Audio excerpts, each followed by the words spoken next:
Brothers and sisters, there are moments in life when silence is the greatest strength you can wield. Now, I know we live in a world that encourages us to speak up, to voice our opinions, to be loud, bold, and unafraid. But I came here today to remind you that there is wisdom in knowing when to hold your peace. Yes, silence itself can be a powerful weapon, a healing balm, a protector of your spirit.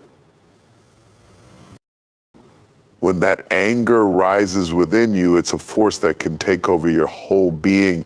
Your heart starts to beat faster, your palms sweat, and your mind is racing, ready to fire off words like arrows from a bow. In those moments, you feel justified, you feel right, and there's a part of you that craves the satisfaction of saying what's on your mind. But here's what happens: anger clouds your vision. It distorts the truth and causes you to speak out of emotion, not reason. And when you let your anger guide your words, you lose control. You say things you don't mean, and even if you do mean them, you say them in a way that causes harm instead of healing. You see, anger is a fire. It burns hot and fast, and it can consume everything in its path if you let it. But when you choose silence in that moment of fury, you are pouring water on the flames before they get out of hand. You're giving yourself the gift of time to breathe, time to reflect, time to let that heat die down so that you can think clearly again. You're not ignoring the issue, you're just giving it space. So when you do speak, your words come from a place of strength and wisdom, not from the heat of the moment. Anger is temporary, but the words spoken in anger can have a lasting impact. You can destroy relationships, damage trust, or hurt someone deeply, all in a matter of seconds, simply because you couldn't hold your tongue. When anger clouds your judgment, it's like trying to drive through a storm with no visibility. You're going to crash if you don't pull over. Silence in those moments is pulling over. It's taking a pause. It's allowing the storm to pass before you make any sudden moves. The hardest thing to do when you're angry is to stay silent because it feels unnatural. You want to defend yourself, to express your frustration, to let it all out. But remember, words once spoken can't be taken back. What was said in anger can't be unsaid. That silence gives you control over your emotions, over your words, and over the situation. There are moments in life when you will find yourself surrounded by noise, people talking, opinions flying, but there's no substance in what's being said. You've been in those conversations where someone speaks as though they hold the world's knowledge in their hands, but the more they talk, the more you realize they know very little. Their words are hollow, their understanding shallow, and yet they speak with such confidence. It's tempting in those moments to jump in, to correct them, to set the record straight. But when ignorance is at its loudest, your silence speaks more than any argument ever could.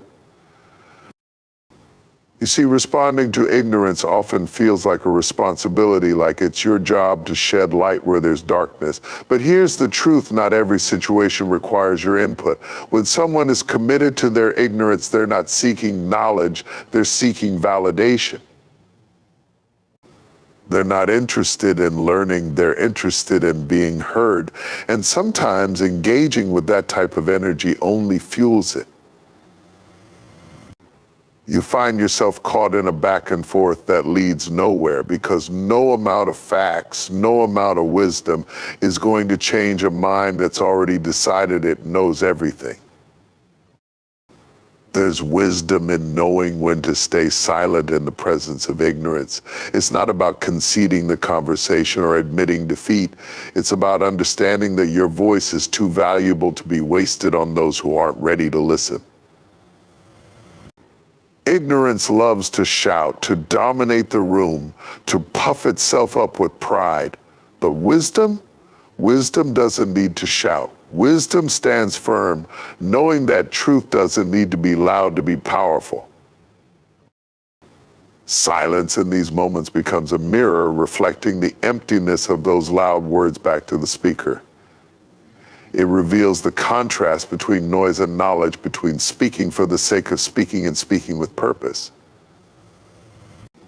When you choose silence in the face of ignorance, you let your presence, your composure, and your restraint do the talking for you.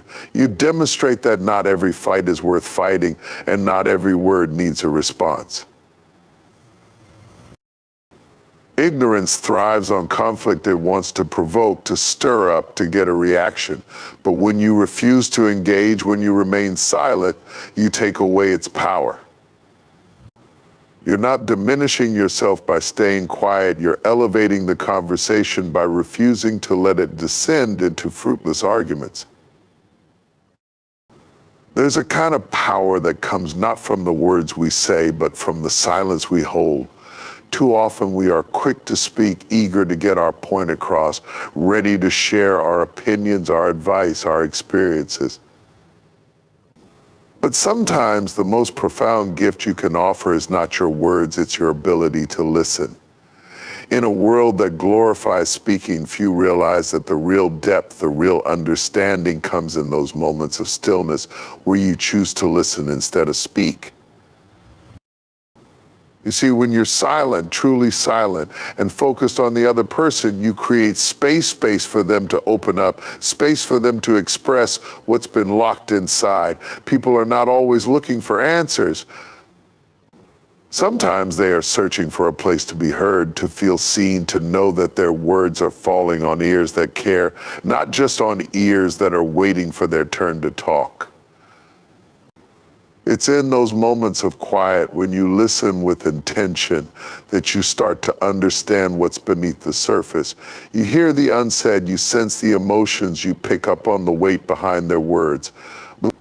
And in that space, your silence becomes more valuable than any advice you could ever give. When you listen, you gain insight, you gather wisdom that would have been lost if you were too busy preparing your next sentence. Listening allows you to connect on a deeper level because you are fully present, not just hearing, but understanding. Often people don't need you to fix their problems, they need you to walk with them through their thoughts, to hold space for their feelings, and to simply be there. It's in that stillness, in that quiet exchange, where true communication happens. The beauty of listening is that it reveals things that talking never could. When you're not focused on what you'll say next, you can start to see the bigger picture. You notice the pauses, the shifts in tone, the hesitation. You pick up on what's really being communicated, not just through words, but through emotion, through body language, through energy. And sometimes in your silence, you say more than words ever could. Your presence becomes a comfort, your attention becomes a balm, and your silence becomes a form of support that no words could match. In relationships and friendships and moments of counsel, listening offers a kind of understanding that speaking alone cannot. When you allow someone the space to be heard without interruption, without judgment, you offer them a gift. You offer them the chance to process their own thoughts, to feel valued, and to find their own clarity. There's a time for everything. A time to speak, a time to act, a time to make your presence known, but there's also a time to be still, to wait, and to let the moment pass. One of the hardest lessons we learn is that timing is just as important as the words we say or the actions we take. You might have the right thing to say, the right advice to give, or the perfect solution to a problem, but if the timing isn't right, those words can fall flat or worse, cause harm. When timing isn't right, silence becomes your greatest ally.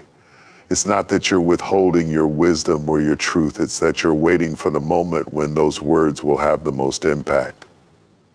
Too often, we rush to speak because we want to fix the situation, we want to be helpful, or we just don't like sitting in the discomfort of waiting. But speaking out of turn, speaking too soon, can cause more confusion than clarity.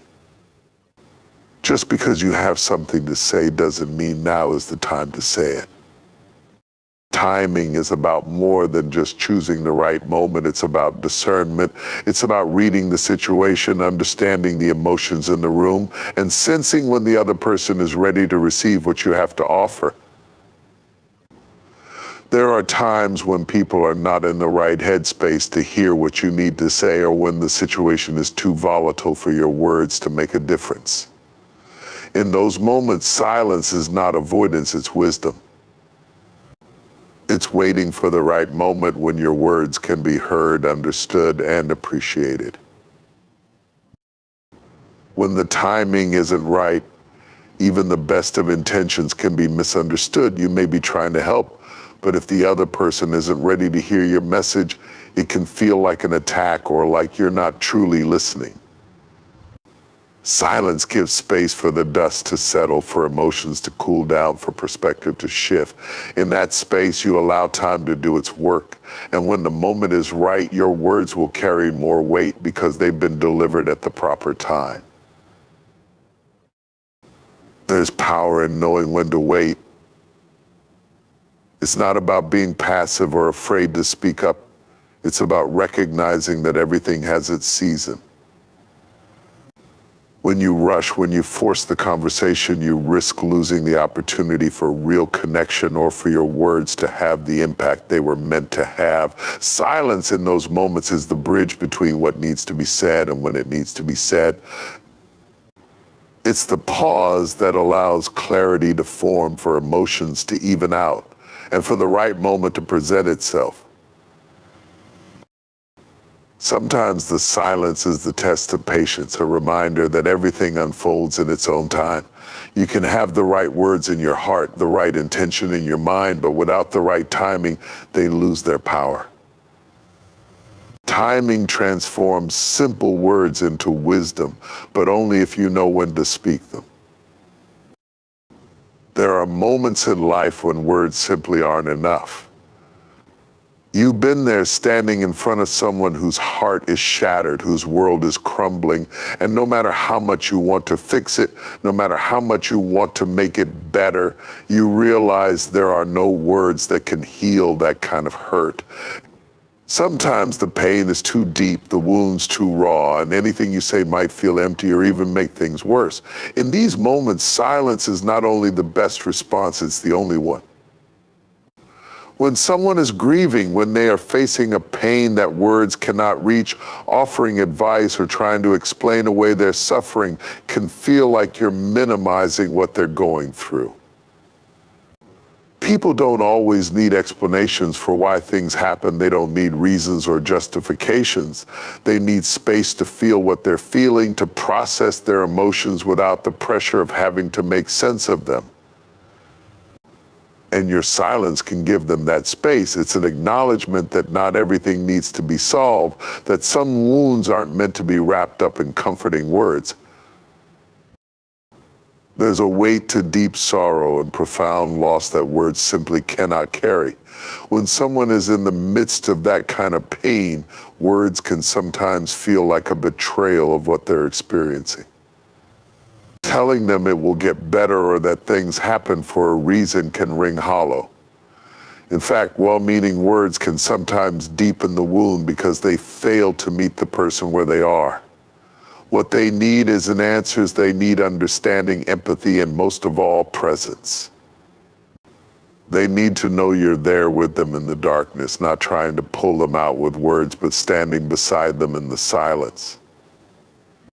Silence in these moments is not neglect, it's a form of respect. It's the recognition that healing doesn't come from outside, it comes from within.